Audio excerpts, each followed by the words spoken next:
When revolution came to Cuba, I was pleased to see that democracy was coming to that island. Ich hatte gedacht, Castro sei ein... I thought that Castro was a real, genuine, colorful, popular national hero, a savior of his nation. A menos que fuésemos reaccionarios, no teníamos... Unless we were reactionaries, we would have no right to think that Castro could not fulfill his goal. The victory of Fidel Castro was the victory of all of us Latin Americans, proud, nationalistic, and lovers of freedom.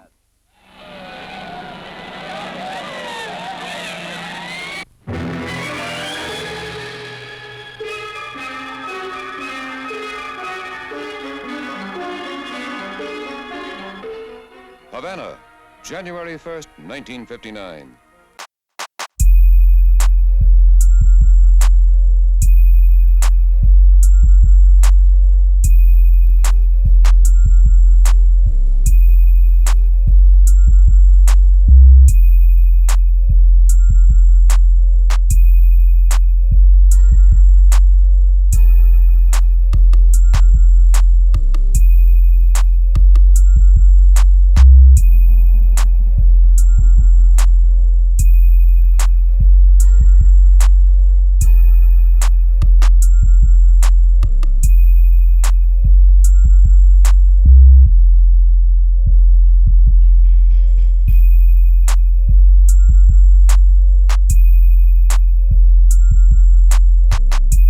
Venezuela's últimas noticias.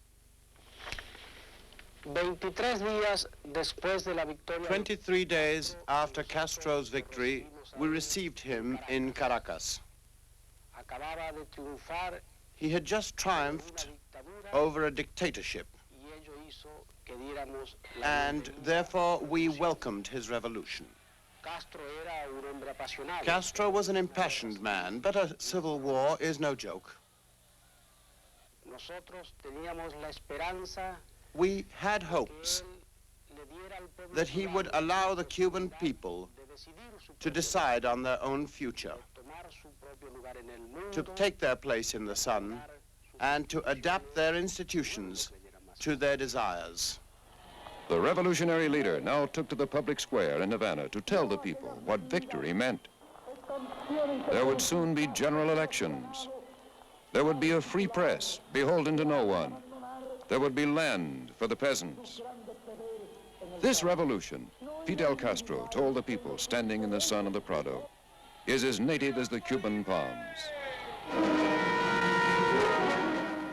But first there was further bloodletting to be done.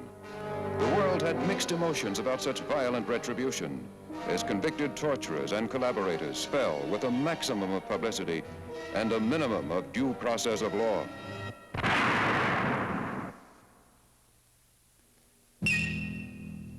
It was the 7th month in power of the Cuban Revolution, while the people waited for the first free general election in 20 years, as Fidel had promised.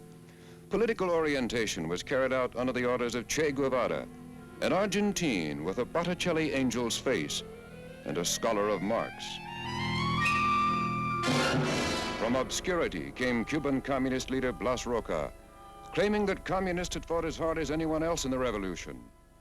It was a fiction curiously tolerated by Castro. On the night of July 13th, Provisional President Manuel Urrutia, a liberal judge who had denounced Batista and had been forced into exile for his pains, went on national television. There he warned that communism is not concerned with the welfare of the people, that it constitutes a danger for the Cuban Revolution. Among those who listened and watched was the man who had brought President Urrutia back from exile.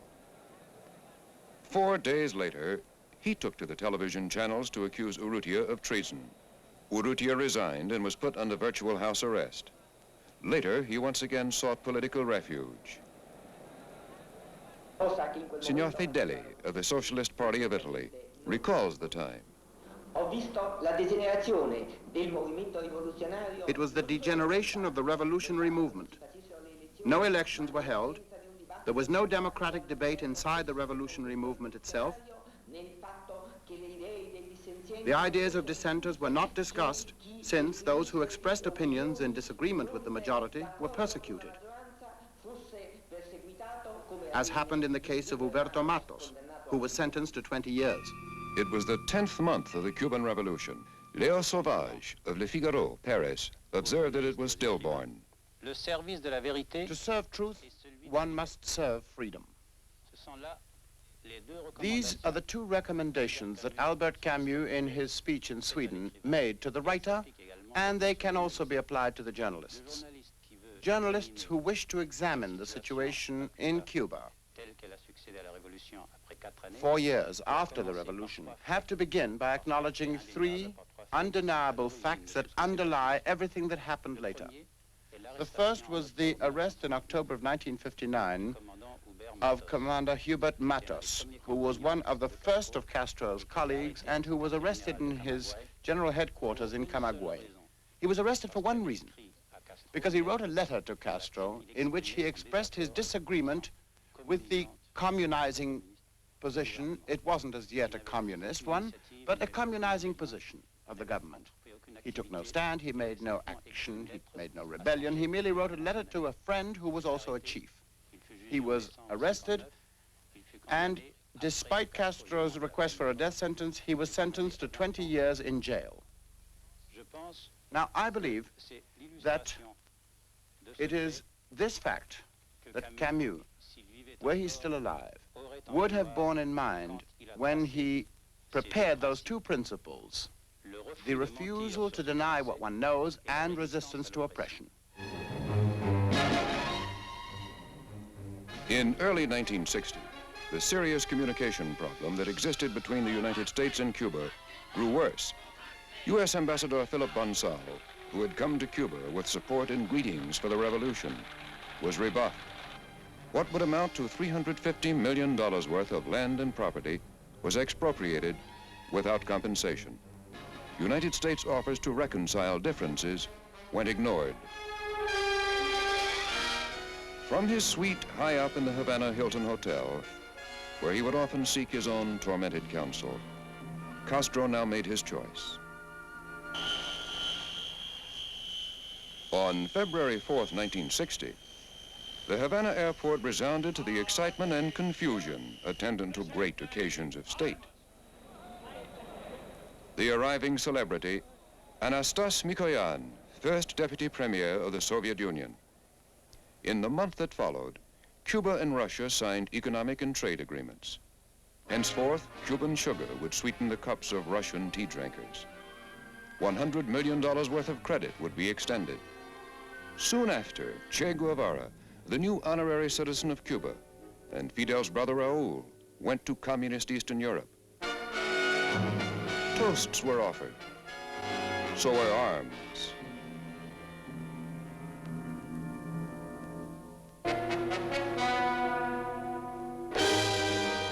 In this 1960 Havana May Day parade, the arms are Czech. Soon, they will be Soviet.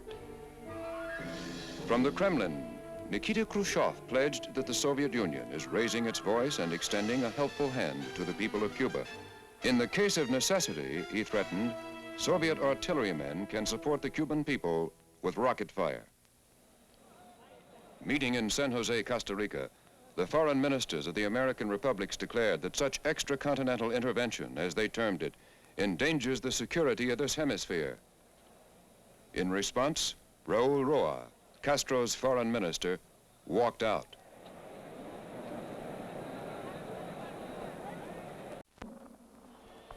In Havana, in a rambling monologue for which he is now famous, Fidel Castro attacked the Organization of American States and denied that the Soviet Union or Communist China had interventionist intentions. Moreover, said Castro, Cuba would establish relations with the Chinese People's Republic. As Castro speaks, no amount of bluster can disguise the people's unrest. To make certain it will not spread, people's brigades are rapidly formed. Children are encouraged to inform against their parents. Anyone protesting or criticizing is a counter-revolutionary, and as such, can be sentenced to the wall. Brazilian journalist Louis Wisnitzer revisited Cuba during this time. I returned to Cuba in March of 1960, and things had still not been clearly defined, and many people still believed in Fidel Castro. But I must say that I found a series of promises that had been made had not been fulfilled. Fidel was leading the country via television and speeches made all over the city, and with his police. Many persons had been held in prison for 4 or 5 days without being interrogated. Thousands of political adversaries had been shot, and this massacre lost Fidel many sympathizers in Latin America. The great landowners who had lost their land had found that the land had not been given to the peasants. The land had been nationalized, and the peasants, instead of serving the landowner, now were serving the state itself. Something that was even more distant and more abstract than the landowner. Fidel had nationalized the great enterprises, which was fine. But through a work law, he had also done away with private property and small business, however humble it might be. The state had the right to intervene and nationalize a shop if the employees were not satisfied with what they were being paid or the treatment they were receiving. The middle classes that had raised Fidel to power were now deceived by him. In an interview that Fidel gave me at that time, one night in the Brazilian embassy, he told me that socialism, as far as he saw it, was the best way for Latin America, but he wanted a more strict type than that existed so far. All the answers he gave me that night were of Marxist inspiration. He did not belong to the Soviet bloc, but he had become a self-taught Marxist. In schools, the textbooks had been substituted by Marxist textbooks. Trade unions had no more autonomy, and they had become organs of the body along Soviet lines. One day, a very well-known journalist of Cuban television, a very close friend of Fidel's, told me that I had been misled, that not only did Fidel dislike the communists, but very few days later, Fidel would throw them all out of the country. Yet, a couple of days ago, this correspondent had to leave Cuba for Mexico. The next time Fidel Castro came to New York, after a triumphant first visit in April 1959, it was not as a conquering hero. Soon, diplomatic relations between the United States and Cuba would be severed altogether. The newsman who once had been impressed, Hans Steinitz of Berlin's Die Morgenpost, now took another look. I obtained a clearer and, when I look back, even a more accurate picture of Castro when he returned to New York for the General Assembly of the General Assembly in the fall of 1960. It was that General Assembly when a great number of heads of states and governments were there, Khrushchev, Macmillan, Tito, Nehru, and many others. And Castro, of course, had to be there himself. It was a memorable theater performance which he gave, a performance with very low and vulgar taste, quite obviously, cynically, and well planned, and certainly centrally directed. There was some scandal in the hotel which Castro chose first, and he then declared that from now on he would live in a tent in Central Park. And then he went to a hotel in the Colored Quarter, and Khrushchev and he visited him, and they embraced, and everything that would be cheap and vulgar was to be seen until the time when Castro went to the rostrum of the United Nations, and for 5 full hours, with his shirt collar open, spoke for 5 hours to the General Assembly. At the occasion of this General Assembly, I believe that any illusions one might have had about Castro would have to disappear. he who would say perhaps there's only an alliance with the communist, or he's a tool of the communist, or on the contrary, he was trying to use the communist for his own ends, had to recognize that he had been completely wrong. It was clear that there was a cynical plan for an alliance with the Eastern Bloc. And little by little, it came so far that at the occasion of votes in the UN, Cuba voted with the East. Another journalist, Pulitzer Prize winner Herblock, saw it in pen and ink this way.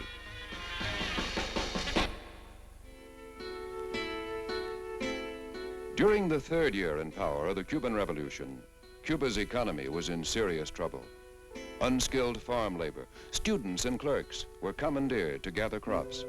Through government mismanagement and lack of incentive for peasants to work state-owned land, the sugar crop began to grow sparse.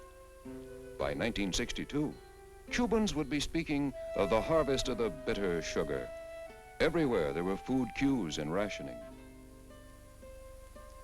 There was hunger for political freedom as well, and soon tens of thousands of Cubans became known as refugees. When we took the power, which were our systems?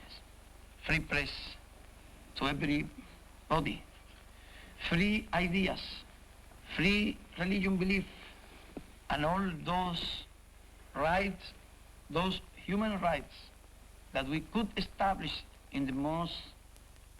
No oratorical harangue could dispel what their faces told of the real Cuba as they went into exile.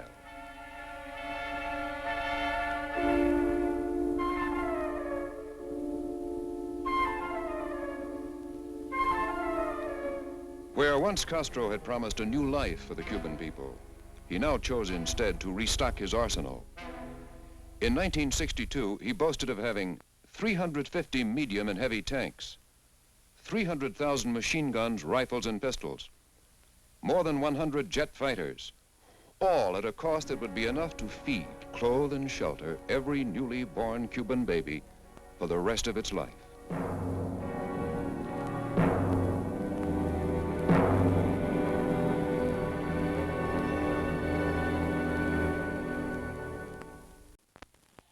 What manner of man is this former revolutionary? What works within the mind of a man who in April 1959 said, I am not communism. I am not agree with communism. and just 2 years later insisted, I am a Marxist-Leninist and will be until the last day of my life. What kind of conscience does this man own? A man who once told the Cuban peasants, the man who works the land must own it. Those who have no land must have some. And then 3 years later told these same people, why should we give land to the peasant? Soon he'd want more and more, and then he'd become a large landowner. A man of many faces. Surely these are questions which will intrigue the historian and the analyst for years to come. Aristides Molian again. At this moment, now, not as quickly as some, but not as slowly as others, we have realized that Castro is not following the right path. He had not called for elections in Cuba. He rather consulted the people in the open plaza in order to support or reject his policies, and to reject his policies naturally implied a certain number of risks. We of Latin America have long experience with dictatorships, and we know full well that when the people is consulted in the open plaza, it is because there is a dictatorship. And we know also that a dictatorship always brings about the jailing of the better groups, the suppression of public freedoms. From that moment on, we could no longer support the Castro regime. In October 1962, the world was not only disillusioned with the Cuban Revolution, but outraged with the discovery of at least 10 Soviet missile bases in Cuba. Aerial reconnaissance photos revealed their location and their menace. Armed with 1 megaton warheads, the missiles could reach and conceivably destroy Washington or Lima, Peru. Now your leaders are no longer Cuban leaders, inspired by Cuban ideals.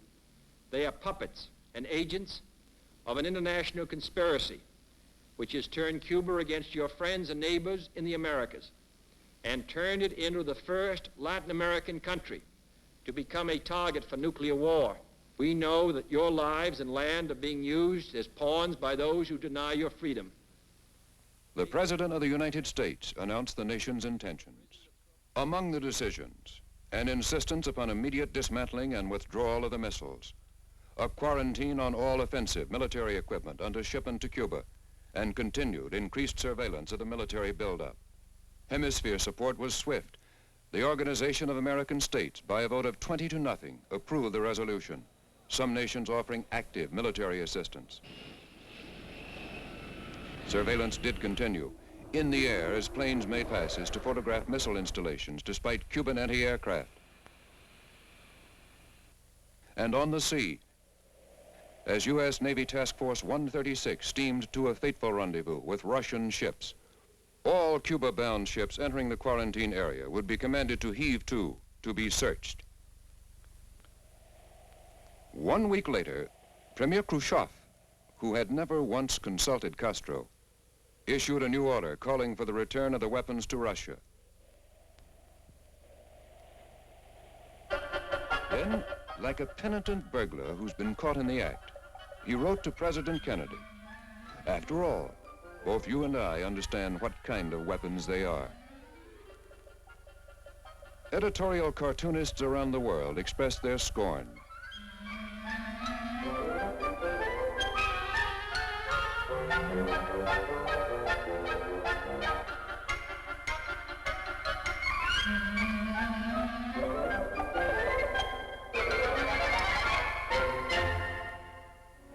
But even though the missiles left, and even though the world allowed itself its first sigh of relief in days, the fact is this: 6 million Cubans remain imprisoned on their island, and more than 250,000 are without a country. Each vowed that their displacement was only temporary, that they'd return to create a free Cuba. The news arriving from Cuba is very encouraging to us. The workers have not gone over to communism. The peasants have not gone over to communism.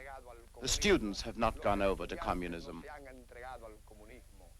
The regime exists today because of two reasons: because of the apparatus of betrayal and espionage, and because of the military apparatus set up and handled by the Muscovites. The world awaits the next act of history, with millions of people in Cuba and throughout the world directly affected by the next turn of Castro's ambition. The world now awaits with anxiety and with contempt. This is their verdict. The Deputy Prime Minister of Thailand, Prince Juan. The subversive attempt to bring Cuba under communism has been done tortuously in the manner of a snake. It is only right that the United States has taken out the snake's fangs. But as Shakespeare said, the snake is scotched, but not killed.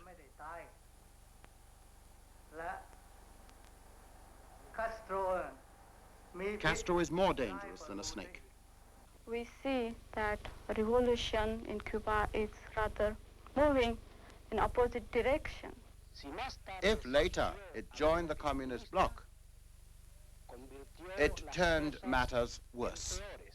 But even had it not done so, from that moment on, it had no longer our support. Tamargo, Cuban correspondent. Without any doubt, at the end of 4 years, Fidel Castro, having delivered his revolution to Russia, has converted the republic into this concentration camp, as everyone who is in Cuba can see. And it's a kind of depressing factor to me, because we in our country too believe in democratic principles. Dorrego, from Buenos Aires. I deplore that 6 million Cubans have been swindled by a revolution which promised them freedom and democracy and gave them death and slavery. Silva, from Rio de Janeiro. We also regret that Cuban workers have not been granted their rights, and we regret that there is no freedom of press in that country. We believe that freedom of press is fundamental, as we consider the press to be the lung through which we breathe. A Mandarin from Hong Kong. The Cuban Revolution was at first a local political revolution, but later it was utilized as a total one by the communists in their attack against the free world. Whether in Asia or Africa, the communists have been taking advantages of contradictions within a country to stir up trouble to further their aggressive designs. A Cantonese refugee from communist China. For the purpose of seizing power, the communist revolutionaries found it to their advantage to be on the side of the people at the beginning. But once victory was secured, they did not hesitate to turn their guns on the people.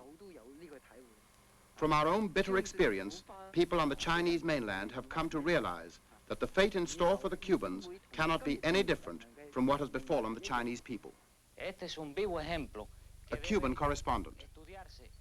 This is a living example which should be studied carefully by all Latin American countries because of the lesson which can be derived from it. 100 years ago, the great Cuban liberator, Jose Marti, wrote, "Among the dreams of man, there is one that is most beautiful, to overcome the darkness. Perhaps one day, Cuba will overcome the darkness and truly know freedom and peace."